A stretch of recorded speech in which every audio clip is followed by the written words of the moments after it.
Benjamin et Benjamin, j'espère que vous allez bien, que vos poneys aussi. Aujourd'hui, je vous retrouve donc pour une nouvelle vidéo avec ce monsieur Crado pour la FAQ d'Instagram. Ce qui s'est passé, c'est que hier soir, comme il faisait bon, j'ai pas mis la couverture. Sauf que, oh my god, voyez-vous? Vois-tu?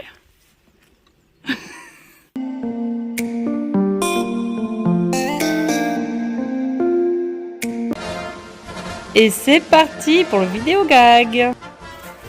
Recule plus et va sur le chemin. Et que bague au soleil. On voit absolument pas ta tête. Je vais faire un vidéo gag dans cette. Tu filmes là? Bon, du coup, j'aimerais remercier toutes les personnes qui ont participé à cette FAQ Instagram. Ça me fait super plaisir. En plus, les questions, il y avait vraiment un petit peu de tout, donc c'est topissime. Il y a plusieurs questions qui sont revenues, donc du coup, je l'ai mis les comptes ensemble et ça fait qu'on a un total d'une 12aine de questions.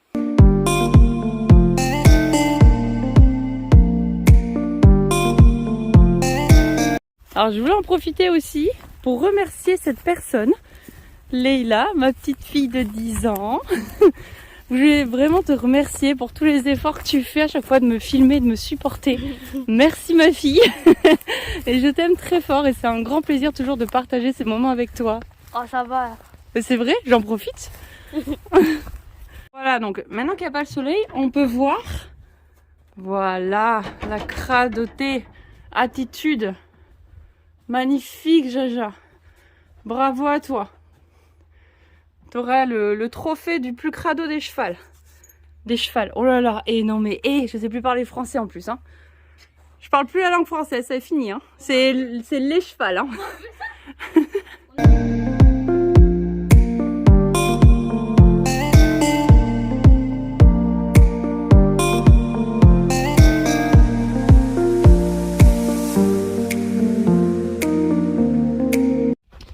Bon, du coup, pour cette FAQ, c'est bien une FAQ et pas une séance ou une promenade, quoi que ce soit. Parce que je pense que vous allez vous demander pourquoi elle sort son cheval. En fait, je n'ai pas envie de parler, vous voyez que ma tête. C'est pas intéressant pour vous, c'est un petit peu frustrant aussi, j'ai envie de vous dire. Donc c'est bien aussi de changer d'image, en même temps ça sort Jaja. Donc voilà, je me suis dit une FAQ avec une sortie, une petite promenade broute-broute. Et puis ça sera beaucoup plus intéressant et sympathique. C'est parti!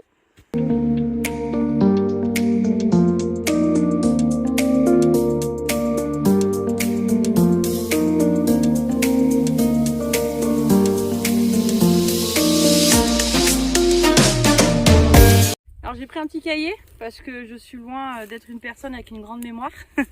Et en même temps comme ça me permettra de nommer les noms de comptes. Je suis pareil. Ouais voilà, c'est de famille je crois. Mais alors du coup je m'excuse d'avance si j'écorche vos noms de comptes quand je les dis. Donc voilà, et on commence alors du coup par la première question. Alors la première question c'est Pony Corn Lia qui me pose la question de comment as-tu rencontré Jaja. Alors du coup Jaja c'est tout simplement sur le Bon Coin, j'étais en recherche de cheval depuis plusieurs mois. Donc sur le Bon Coin je trouve son annonce, je vais le voir 3 semaines après avoir vu l'annonce, j'ai mis le temps. et puis voilà, je l'ai essayé et puis il m'a plu et le lendemain il est arrivé à la maison. Alors question numéro 2, quel âge a Jaja? C'est une question alors que plusieurs personnes m'ont demandé, notamment une trotteuse française, Lilou et Flamby, ainsi que Mi et Ki. Donc Jaja, il a 3 ans et 9 mois, donc il aura 4 ans au mois d'avril. Donc voilà, c'est encore un jeune cheval. Voilà, il confirme.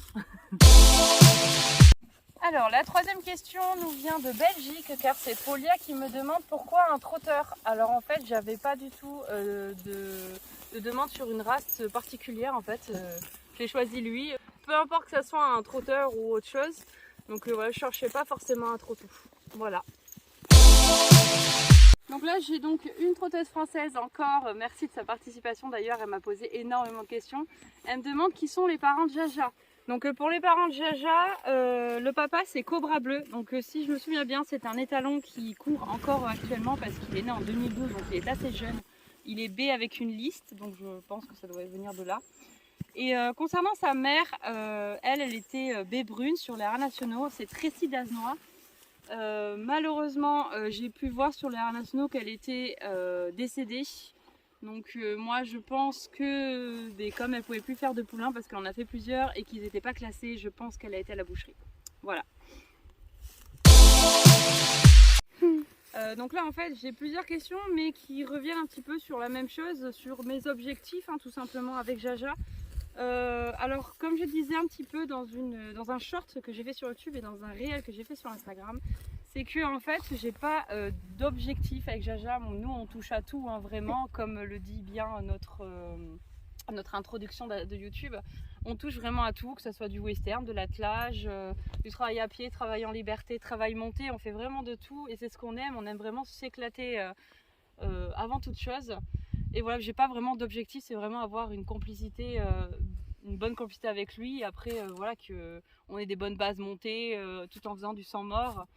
Et voilà, enfin voilà, j'ai pas d'objectif plus que ça. Donc, sixième question de Ekita Cavalier 59. Qu'est-ce qui t'a donné envie de créer ta chaîne YouTube? Alors en fait, à la base, j'adore faire des montages vidéo. C'est un truc que j'adore. Enfin, vraiment avoir des images ou des vidéos en musique.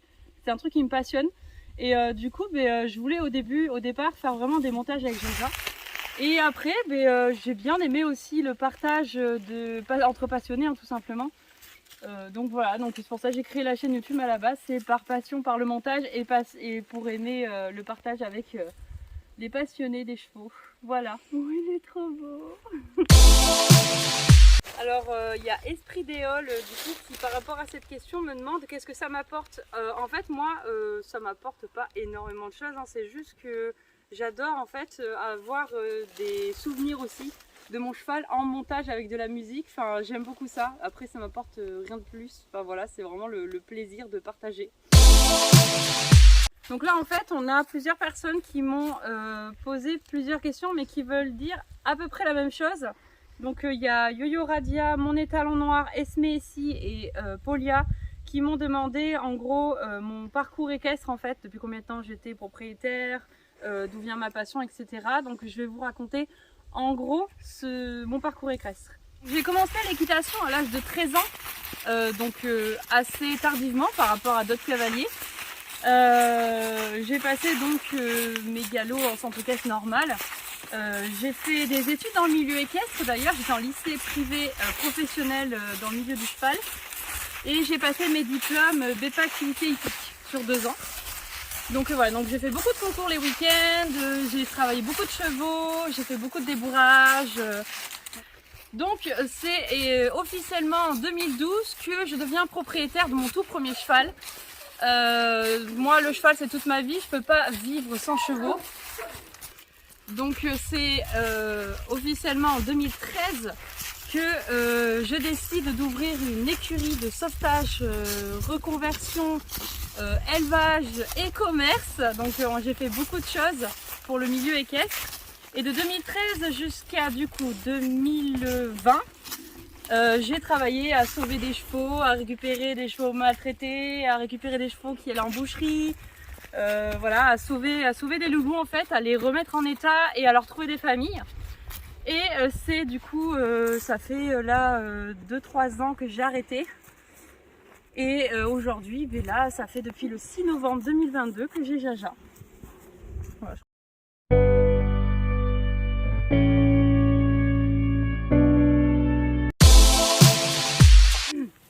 Alors la 9e question, c'est Cœur de Pur qui me demande pourquoi ne ramènes-tu pas ton autre cheval en France? Alors c'est vrai que dans ma première vidéo et sur Instagram, vous êtes au courant que j'ai un autre cheval mais à l'étranger, parce que j'ai une autre maison à l'étranger. Et du coup en fait le but pour nous c'est de partir vivre là-bas. Donc du coup je ne ramènerai pas mon autre cheval en France, mais au contraire je ramènerai Jaja à l'étranger quand j'y habiterai. Voilà, enfin c'est le projet, j'espère que ça se fera. Sur la 10e question, on a Prisca 4560 qui me dit, en fait elle me demande combien coûte ce licol, tout simplement. Alors, en fait ce licol je l'ai acheté à Decathlon, il vaut 20 € je crois, j'ai pas les centimes désolé, il vaut 20 € et elle me demande de quelle couleur. Alors moi je l'ai pas vu, je l'ai vu qu'en noir à Decathlon, après je sais pas s'il y en a d'autres. Mais ouais, voilà, il est noir et moi je l'adore, j'adore la moumoute à la base. Mais du coup, voilà, je l'ai acheté par un roi Décathlon, ma belle. La 11e question, d'une prothèse française encore, merci à elle. Elle me demande les disciplines que j'aime le plus. Alors en fait, moi, j'adore tout ce qui est sensation forte, on va dire. Ma discipline phare, c'est le cross. Vraiment, moi, j'adore parce qu'en fait, on est à l'extérieur, c'est des obstacles naturels. Et puis en plus, ça vaut avec l'obstacle à l'extérieur. Enfin, moi, j'adhère et je conseille à 200%. Après, les disciplines que j'aime beaucoup aussi, c'est le western. Donc, comme certaines peuvent le savoir, j'adore le western, j'aime beaucoup cette monte-là. Donc voilà, et après c'est l'endurance, donc concilier endurance, cross, j'adore, c'est vraiment, j'aimerais bien en faire avec Jaja un jour, Inch'Allah, quand il sera un peu plus grand, parce que du coup je veux pas qu'il saute avant ses 4 ans, donc voilà, on verra plus tard. Alors, pour la 12e et dernière question, ça vient de 2 personnes, c'est 2 questions qu'elles m'ont posées, mais du coup qui ont le même sens. Ça vient de Mon Étalon Noir et de Cœur de Pur, qui me demande quel est le cheval qui t'a le plus marqué ou quelle est la relation que tu as eu, la plus belle relation que tu as avec ton cheval. Alors c'est Rusgar. Ah, Voilà, donc en fait Rusgar c'est le cheval que j'ai à l'étranger et que du coup j'ai maintenant depuis 2018. Donc ça fait 5 ans. Donc ça fait depuis 5 ans que j'ai Rusgar maintenant. Bon, je le vois que 2 mois dans l'année, hein, pas énormément. Mais en fait c'est un cheval, je sais pas s'il y a un truc. Déjà quand je le monte, je me sens hyper à l'aise et en fait j'ai pas peur avec Rusgar. Je sais pas comment l'expliquer. Quand on monte ce cheval, on se sent en sécurité. Ce cheval, il a quelque chose d'exceptionnel. Enfin, vraiment, c'est son surnom d'ailleurs, c'est l'exceptionnel, on l'appelle. Et il a quelque chose de, je sais pas, de spécial que les autres chevaux n'ont pas. Je sais. Non mais voilà, donc le cheval qui m'a le plus marqué, c'est Rusgar. Alors un petit peu pour vous donner son histoire là vite fait, parce que c'est la dernière question. C'est un cheval en fait que du coup j'ai acheté en Turquie. Savoir qu'en fait là-bas c'est des chevaux qui sont débourrés très jeunes et qui font de l'attelage pour les touristes. Lui en tout cas il a fait de la course et après il a fait de l'attelage pour les touristes. Et du coup ça lui allait pas du tout l'attelage, il en était blessé, il était pas beau à voir. Donc je l'ai récupéré, je l'ai retapé et puis après je l'ai été déjà débourré donc il était mignon comme tout. Et à la monte actuellement, là la dernière fois que je l'ai été le voir c'était cet été. Donc il y a quelques mois et on a découvert d'ailleurs la cordelette, montée en liberté alors qu'il a jamais fait ça de sa vie. J'ai dit allez on va essayer la cordelette. J'ai mis la cordelette, on dirait qu'il a fait ça toute sa vie, enfin il m'a offert des trucs de fou. Je vous mettrai quelques images là pendant que je parle. Donc voilà, c'est le cheval vraiment qui m'a marqué le plus parce que on se sent en sécurité, on voit que c'est un cheval qui est vraiment exceptionnel, il donne énormément comme Jaja donne aussi beaucoup. Mais je sais pas, il y a quelque chose en plus chez lui. Voilà. Et j'espère un jour que Jaja et Rusgar seront ensemble, Inch'Allah. J'espère que cette vidéo vous aura plu et là je sais pas quelles seront les prochaines vidéos, je vous avoue que je fais ça au feeling un peu. Dites-moi en commentaire si vous avez des idées de vidéos. Là j'en ai eu une idée, c'était de faire Instagram qui choisit ma séance, enfin bref voilà. Donc dites-moi ce que vous en pensez et je vous fais plein de bisous et je voulais encore remercier toutes les personnes qui ont participé à cette FAQ. Voilà, je vous fais plein de bisous et à plus.